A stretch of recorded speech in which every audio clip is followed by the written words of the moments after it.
On this Saturday night, the death of Hezbollah's leader and a force in the Middle East. A significant blow to the militant group, raising fears of escalating tensions. Does it signal that we're heading into something that's even more dangerous? As Iran's supreme leader vows retaliation. Helene wreaks havoc. It's heartbreaking. So everybody lost so much. Devastation looms as the post-tropical storm leaves a trail of destruction, flooding, and heartache across the southeast U.S.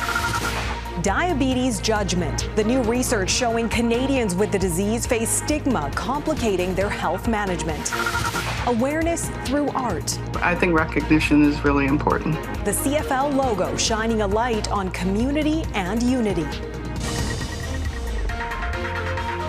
Global National, reporting tonight, Nitu Garcha. Good evening and thanks for joining us. There is a major development in the intensifying conflict in the Middle East. Hezbollah has confirmed its longtime leader, Hassan Nasrallah, has been assassinated. It's a huge blow to the militant group. Over the last 3 decades, Nasrallah transformed Hezbollah into a powerful paramilitary and political force in the Middle East. He was targeted in a massive Israeli airstrike yesterday in a densely populated suburb of Beirut. Multiple buildings have been leveled, streets are filled with debris. Tens of thousands are displaced. Nasrallah's death comes amid a sharp escalation in hostilities across the Middle East.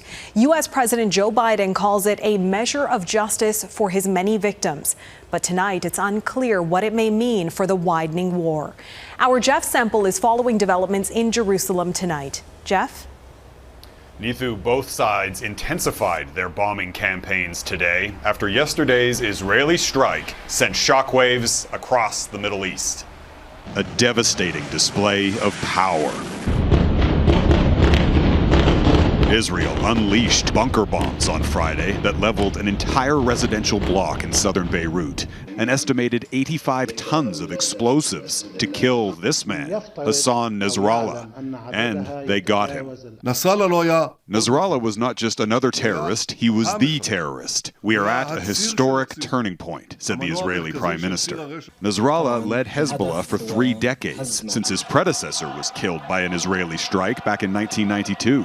Nasrallah transformed the Lebanese militant group from a guerrilla movement into a paramilitary and political force dedicated to empowering Iran and punishing Israel. They still shoot hundreds of rockets at Israel. Can you imagine Toronto being under 200 rockets a day from Buffalo? This country is under major attack for now 12 months. Israeli officials say he was killed alongside other commanders inside Hezbollah's central headquarters located underground in a densely populated suburb. The blast destroyed 6 residential towers. Emergency crews have barely begun to recover the dead. We know that there was a large number of people that were killed. Due to the ongoing airstrikes, we have not been able to access the hospitals this morning. Under Nasrallah's leadership, Hezbollah also helped other militant groups in the Middle East to launch attacks on Israel, including Hamas and October the 7th. For Israelis, news of his death is welcome. He's a murderer, and 1 year he's bombing us all the year. It's a sign, for everyone that threaten us. What will happen to him at the end? In rebel-held areas of Syria, news of his death sparked celebrations in the streets. Nasrallah was a key ally of Syrian dictator Bashar al-Assad. But across most of the Middle East, scenes of mourning and outrage. Protests from Iran and Iraq to the West Bank and his home of Lebanon, where Nasrallah and Hezbollah are deeply divisive. There's a lot of shock. definitely among Hezbollah supporters, we're hearing there's a lot of wailing, crying, and just kind of disbelief. And then among those who are not Hezbollah supporters, we have heard some sense of this cautious approach, which is like, okay, we weren't fans of this guy, but what is this? What does this signal? Does it signal that we're heading into something that's even more dangerous? Indeed, the entire region now sits at a dangerous crossroads. If they decide that enough is enough for now and they want time to regroup, it's possible that there could be a ceasefire. If Hezbollah and the Houthis and Iran decide to escalate, and the civilian population in Israel is attacked, they will respond in a very heavy way. Hezbollah has vowed to fight on until Israel agrees to a ceasefire in Gaza, and the Israelis say they won't stop until Hezbollah is pushed back to allow tens of thousands of Israelis to return to their homes in the north. Nithu? Jeff Semple in Jerusalem. Thanks, Jeff. The leader of Lebanon's Hezbollah group was both admired and criticized across the Middle East, but in the West, he was labeled a terrorist. In 1996, the U.S. blamed an attack on a residential compound for U.S. soldiers in Saudi Arabia on Hezbollah. In 2006, he led a 34-day conflict with Israel, during which Hezbollah's stronghold in southern Beirut was heavily damaged, yet the group emerged largely intact. By 2011, when Syrian President Bashar al-Assad launched an assault on rebels, Nasrallah publicly supported him, as he later did with Hamas after the events of October 7th. No country is more tied to Hezbollah than Iran, and all eyes are on Tehran tonight. Hezbollah was founded in the early 1980s by Iranian Revolutionary Guard members to combat Israeli forces in Lebanon. It serves as a Lebanese offshoot of the Islamic Republic, sharing similar anti-Western and anti-Israeli rhetoric. Nathanial Dove reports. Sirens, likely warning of revenge. Hours after Israel killed Hezbollah's leader, the Houthis, another Iranian proxy, fired a missile at Tel Aviv that was intercepted. Hassan Nasrallah's death prompted a chorus of mourning from Iran's allies. In the eyes of many people, he represented the sort of the epitome of resisting Israel's occupation. The chorus's conductor, Iran's supreme leader, vowed revenge before, Reuters sources say, moving to a secure location. Israel's Friday strike on Beirut also killed a high-ranking general in the Islamic Revolutionary Guard Corps, Iran's main provocateur. Iran has directly assaulted Israel before, in April, after Israel killed Hamas's leader, who was in Tehran. But experts say Israel's previous attacks show how far its intelligence can reach, pushing Iran to use proxies. Basically activating all of the different militias that they support across the region, be it in Iraq, Yemen with the Houthis. With all sides escalating, experts tell Global News the rules that enemies use to avoid war have changed. Those red lines were crossed ages ago. Establishing new red lines, new deterrent capabilities on both sides really is going to be the big challenge. Analysts believe counterattacks are coming, but may be limited. Korma says Iran and Hezbollah's somewhat narrow responses, launching just one missile after losing many leaders, could show how restrained they'll be. Those are all indications that Iran does not want to go to a wider war, and neither did Hezbollah. And I think that may give us still a very narrow window for diplomacy to continue. But only Tehran and Tel Aviv know for sure what's to come. Nathanial Dove, Global News, Toronto. In Ukraine today, at least 9 people were killed by Russian attacks on a hospital in the country's northeast. 2 consecutive Russian drone strikes targeted the hospital in the city of Sumy, about 30 kilometers from Russia's Kursk region, where Ukraine has been making significant gains after launching a cross-border incursion in August. According to Ukraine's interior minister, Russia fired the second Iranian-made drone at the hospital while patients and staff were trying to flee. In the U.S., the aftermath and the scale of destruction from post-tropical Storm Helene is extensive. More than 50 people are dead, millions are without power, and days after the powerful hurricane roared ashore, flooding is still ravaging parts of the southeast. The storm barreled into Florida's Big Bend Thursday as a monstrous Category 4 hurricane, flattening homes. As it moved north, Helene dropped more than 60 centimeters of rain in some areas, unleashing a torrent of floodwater across Georgia, the Carolinas, and nearby states. David Aiken reports on the deadly deluge and the daunting cleanup.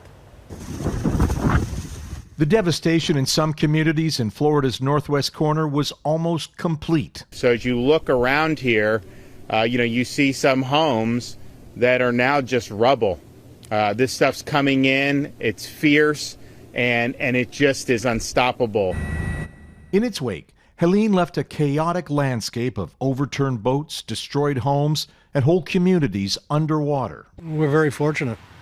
We're very fortunate that we're alive. Families are safe. The big problem now, water. Water everywhere, flooding roads and swamping neighborhoods.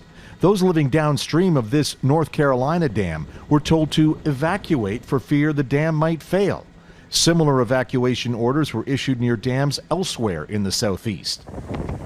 Asheville, a city in North Carolina of nearly 100,000 people, has largely been cut off because of flooding. Through the day, authorities provided updates on those who perished, killed by falling trees, falling debris, and flash floods. At least 3 first responders have died, officials said. We have active search and rescue out there going through every single structure, making sure if there's anybody in there that still could be rescued. Authorities are also struggling to find places to find long-term shelter for those whose homes have been destroyed and damaged. Meanwhile, every power crew in the region began the difficult work to restore electricity to the more than 3.3 million people in Florida, the Carolinas, Ohio, and Tennessee who woke up Saturday morning in the dark. Thousands and thousands of people without electricity, but every hour goes by, the crews are moving forward and getting more people back online. The storm system that was once Hurricane Helene is now stalled over the Tennessee Valley and is forecast to dump at least another 5 centimeters of rain before the system clears on Sunday. David Aiken, Global News, Ottawa. In Nepal, at least 66 people are dead and dozens more are missing after relentless monsoon rain triggered life-threatening floods and landslides. A major rescue operation is underway to help those who are stranded, some on rooftops. Parts of the capital, Kathmandu, saw more than 30 centimeters of rain in 24 hours, swamping homes and businesses. Most of the rivers in the Himalayan nation are spilling over onto roads and bridges.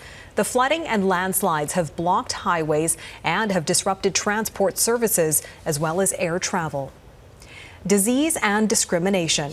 Coming up, why so many Canadians living with diabetes feel blamed and shamed.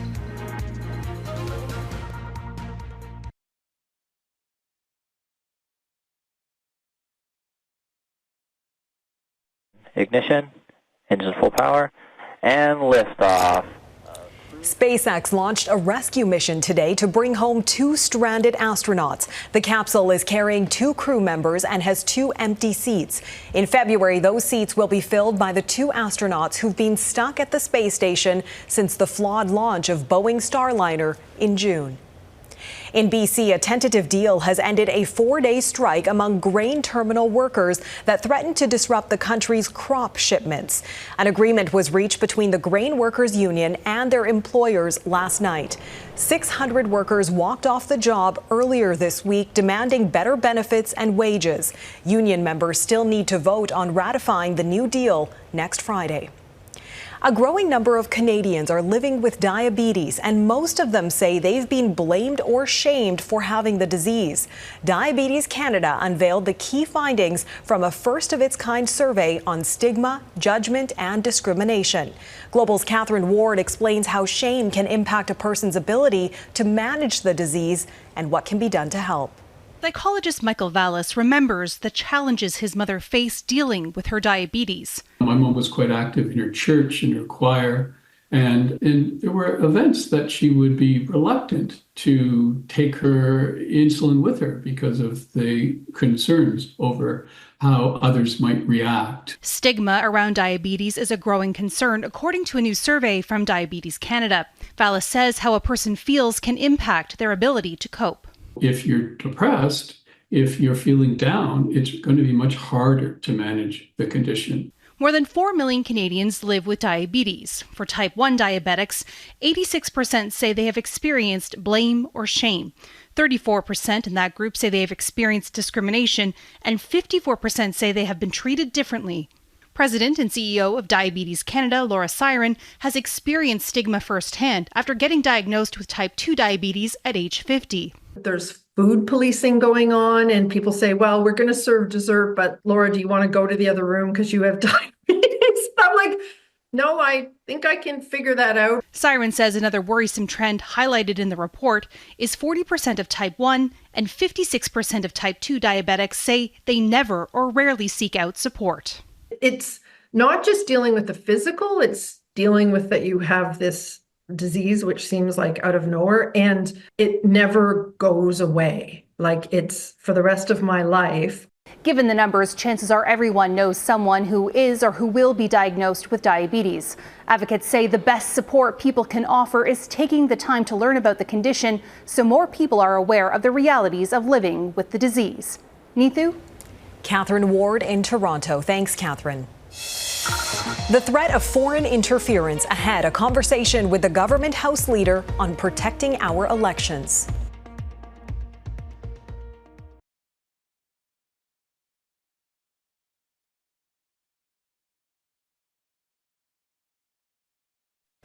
The threat of foreign interference in our democracy is back in the spotlight. Documents released yesterday at a public inquiry revealed 2 more related cases. For the West Block this weekend, Mercedes Stephenson spoke with Government House Leader Karina Gould on what's being done to protect our politics.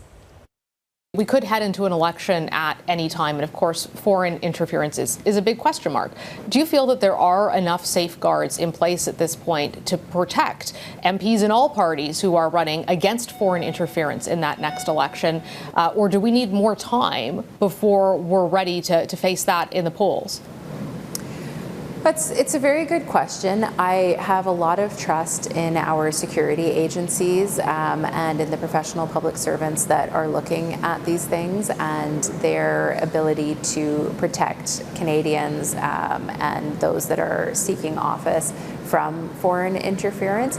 But I think one of the questions that is coming to light in the inquiry is, at what time do they need to make that information public so that the broader Canadian public knows what's going on. And that's a really tricky thing to do because that in itself can have an impact on the outcome of the election. But I think, in this regard, knowledge is power, education is important. The more people know and are aware of what the signs of foreign interference are, I think the more they can empower themselves to make informed decisions. So the short answer is, yes, I think that our security agencies can handle this. I think that we have very competent women and men in our security agencies who are looking for this and are able to respond. But at the same time, they're always going to be chasing after what's new and different and unexpected, because that's what the nefarious foreign actors are trying to do, is to be one step ahead. Next, turkey tradition. Why hundreds of these Thanksgiving dinner centerpieces are being given away for free in Toronto.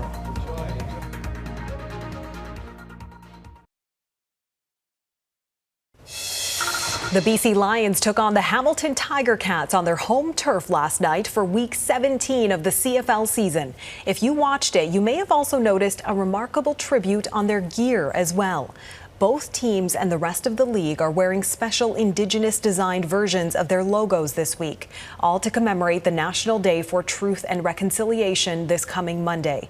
Indigenous artist Corrine Hunt is behind the design for the BC Lions.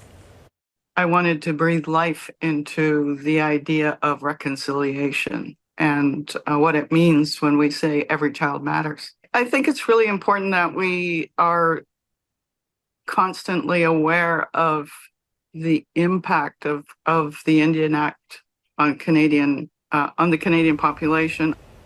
She says the National Day for Truth and Reconciliation is an important day for all Canadians to reflect on and learn about Indigenous issues. It's still a couple of weeks until Thanksgiving, but many Canadian families are already planning their holiday dinners. That's especially true for those who lined up on Toronto streets today, hoping to get their hands on a free turkey. As Vanessa Wright reports, it's a revival of a decades-old tradition started by a beloved Torontonian. Here at the CAA Theater on Yonge Street, there are more than enough turkeys to go around, and it's a part of a tradition that's come alive in honor of a Toronto staple.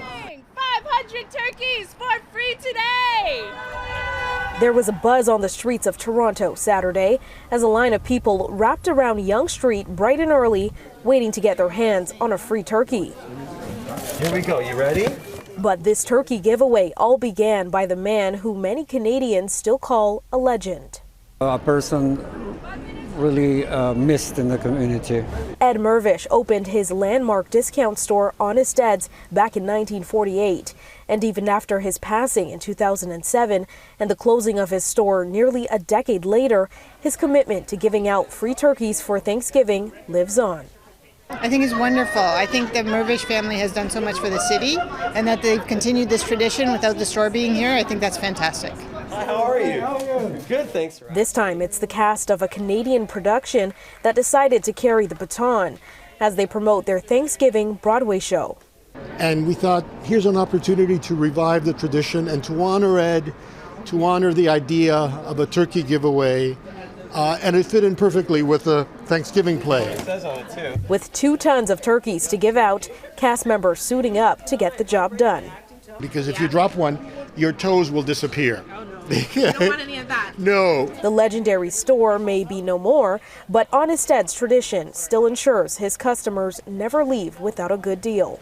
So, you just got your turkey. How you feeling? Very excited that I can cook Thanksgiving dinner. So I very much appreciate it, and I'm happy the tradition is continuing since Honest Ed's is gone now. Gone, but hardly forgotten. Vanessa Wright, Global News, Toronto. And that is Global National for this Saturday night. I'm Neetu Garcha. Tonight's Your Canada is the world's longest covered bridge in Heartland, New Brunswick. Thanks so much for watching. Carolyn Jarvis will be at the anchor desk tomorrow, and I'll see you again on Monday. Have a great night.